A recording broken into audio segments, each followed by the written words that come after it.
এই যে সরকারি খাতে প্রতি মাসে আমরা ডলার পাঠাইছি 900 800 1200 করে প্রতি মাসে ডলার দিয়েছি। এই ডলারগুলা কই রাখছে ও? 1 টাকায় যদি এর আগে পাইছি 85 টাকা, এখন হয়েছে 1 টাকায় 110 টাকা। এত টাকার ঘাটতি কি করে হইলো? আর যে 39 মিলিয়ন রিজার্ভ ছিল, সেই রিজার্ভটা কই গেল? সেই রিজার্ভের হিসাব কেউ নেয় না কে? শুধু দেশের সংসদ যাইয়ে ওই খাট নিয়ে যায়, ওই শাড়ি নিয়ে যায়, যে রিজার্ভটার হিসাব সাথে কি হয়েছে ওদের? ওদের রিজার্ভটা কই রাখছে?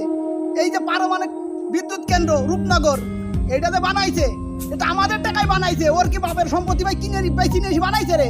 হ্যাঁ, আরে দেশ ভেঙেছে ছাত্র দলে, আমরা সাইরবো বিদেশ থেকে, আমরা রেমিটেন্স পাঠাবো, দেশে নতুন করে সাজাবো। তো ও মাগিরে বানাইতে দিছে কিনা রে? ওরে কেন আটকায়নি জনগণ? হ্যাঁ, আর সেনাবাহিনী ভাইরা আপনাদের কাছে হাজার ধন্যবাদ যে আপনারা ছাত্র দলের জন্য যে দেশের জন্য ভালোবাসাটা দেখাইছেন, এই জন্য আপনাদের কাছে আমরা চিরকৃতজ্ঞ থাকবো।